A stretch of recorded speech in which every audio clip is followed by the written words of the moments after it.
Hey everybody, it's Chris Page here, your local real estate provider here in Topeka, and I'm excited to have Kimberly Penrod with me today. She's with Fairway Mortgage, and she's been lending and helping clients out all over Northeast Kansas. Yes. For over 20 years. So we're going to jump in here. We're going to talk about the do's and the don'ts and what you can expect to get you started from getting a pre-approval to the closing table. Yes. So let's get started. And then what would they need to get started there? Getting their loan. Yeah. So the first thing, once you know you want to buy a house, or even before, maybe you don't know that you want to buy a house yet and you want to know if you qualify, you can give me a call. It takes 10 minutes. All I need to do is get some bits of information, name, social, date of birth, where you live, where you work, where you bank. It's real general. And then at that point, I'll pull your credit report and take a look at credit and see kind of what you qualify for. I can tell you based on that information what a payment, if say you're just wanting to know how much house you would qualify for with a payment of $1,000 a month. We can work it backwards, and I can tell you what house payment would qualify, what the house price would be to get a payment of $1,000. And then it usually takes about an hour, depending on how busy I am at that time. I can let you know for sure within 4 hours if things look good or if I need to get more information. If there's some things on your application or even on your credit that I'm questioning, then I may ask for more information like a pay stub or a W-2, or we may need to get a verification of employment filled out. But pretty much within a few hours, you would have a pre-approval letter, and then you're ready to go. You're ready to go find the house. That is awesome. I mean, yes. A lot of people do wait to that last minute. I think you might find a lot of people are actually nervous or scared that they won't get pre-approved, but they do want a house hunt. But it's hard for us real estate agents to find that house because we don't know what you're pre-approved for. And have you found that some people are pleasantly surprised that they can actually buy up? Yes, they're surprised. They definitely are. And I usually can tell them they qualify for much more. I hesitate doing that sometimes because I don't want to set you up, and Chris doesn't want to set you up for failure. So if you say you want a payment of $1,000, but then I tell you qualify for $1,500, that doesn't mean you should go buy $1,500. Right. Because only you know what your comfort zone is and what you really want to pay. And we still want you to have a life outside of your there house. Are other things you spend money on other than what's on your credit. So still want you to be able to go to the movies when we can go to the movies. Yes. And out to dinner. So we want you to also be able to do those things and still have a roof over your head, and keep in mind that with the roof over your head does come with additional expenses. You're going to have lawn to mow, so you're probably going to be buying a lawnmower. You're gonna have repairs eventually. Sometimes Murphy moves in where something's gonna happen. You're gonna have a furnace maybe that goes out, or we can talk about home warranties later. Exactly. And we're going to talk about a whole bunch of things here. So if there's something specific that you want us to pinpoint on, we can come back and do a whole nother segment about that specific thing. So we have some topics that we're just going to cover here. And so we covered how long it would take to get pre-approved, and you can do it really quick. But please don't wait to the last minute, because we don't want you falling into love with the house. And then as fast as this market is moving, having the chances of losing it and not getting that pre-approval because you may find it on a Saturday, and we really don't want to bother Kimberly. It happens. A Saturday. She's really been good about... I don't always have access to an underwriter on Saturday. So if I have a question, if I need to get a hold of an underwriter, sometimes a Saturday is not a day that I'm going to be able to get anyone. So let's do your pre-approval process, so then you're ready to buy and have it done when you want to have it done. So let's see, what other things do we have on our list to cover?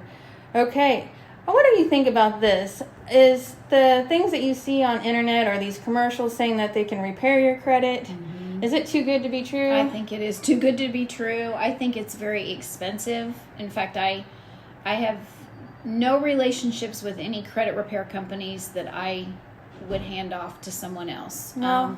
I usually I can look at your credit and I can tell you some things to do, but the only source that I truly trust is Topeka Housing Credit Counseling. They can lead you and help you, guide you, give you references on things that you can do, should do to increase your credit, to build your credit. They have classes. That's what they do. That's their job. So that's the only company that at this point I would refer anyone to. If their credit's really, really low, it could take a couple years. And, don't put it off, because a couple years will be here and you'll be going, why didn't I do it 2 years ago? Yeah, it's in a blink of an eye anymore. I know when I tell someone 2 years, they're deflated. They are. But it's right around the corner. And sometimes it doesn't take 2 years to get it repaired. That's right. So, so let's just say we have buyers, they've written their contract, they've got it accepted, they're all excited, everybody's on, the sellers are getting to go to their desired places, the buyers are excited about moving. What should they not do? Now they're under contract. Yeah, once they're in contract, don't spend any money. That's exactly right. There's several things. It sounds silly, but don't lose your job. I know with COVID, that made it a little hard there for a little while. We have seen that. We have seen that, unfortunately. But if you do lose your job, don't think that I'm not going to find out. Tell me right away, or tell Chris right away. I know it's not any fun, but we need to know so that we can, for one thing, stop spending any money, because we will have paid for an appraisal at that point. Right. You may have had a home inspection at that point, right. and you don't want to spend any more money. So don't lose your job.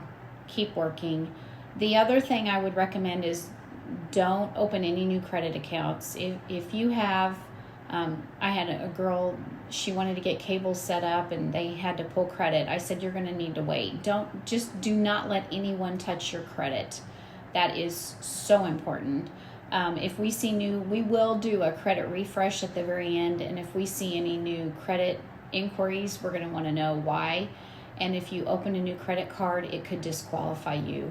And that would be devastating. I've seen that happen too. Yeah. So don't buy the furniture. No. Don't go buy the new car. No. You can wait until you close. That's right. And if you go to Nebraska Furniture Mart and you find a bunch of furniture and you just need to tell them, look, put it on hold or wait a couple weeks, because I know you want to put the furniture in the new house, but you need to get the house first. Yeah. And that could really mess things up. We don't want that sofa making you lose that house. That's exactly right. We want you to have a place to put that sofa. And the other thing I would recommend is keep putting money in savings.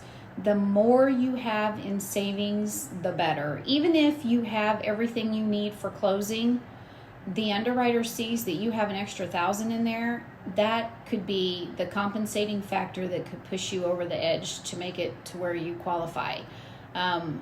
Reserves are huge, and that's what we call extra money in savings, is a reserve. So in 6 months down the road, if you did lose your job or couldn't work for 2 months, you would have that money to fall back on to make your payment.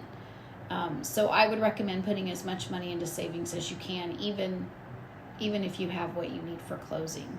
Great suggestion there. Yes. So we did talk about, having that reserve and everything.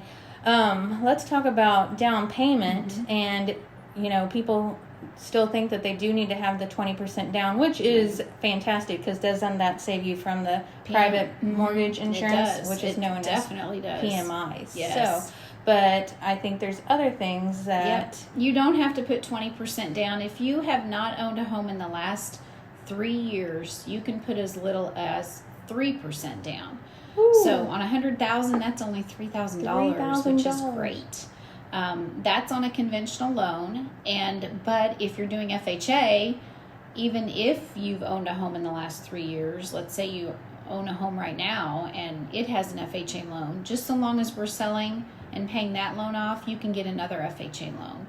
It used to be only first-time home buyers, but not anymore. Anyone can get an FHA loan now. Oh, that's awesome. It is awesome. And that down payment's only 3.5%. So only 0.5% more than the 3% on conventional. with both FHA and conventional with 3% down, you would have that PMI, that private mortgage insurance. But on conventional, once you have 20% equity, you have the loan paid down to where you've got at least 20% equity, then that private mortgage insurance can be removed. You don't have to do a refinance.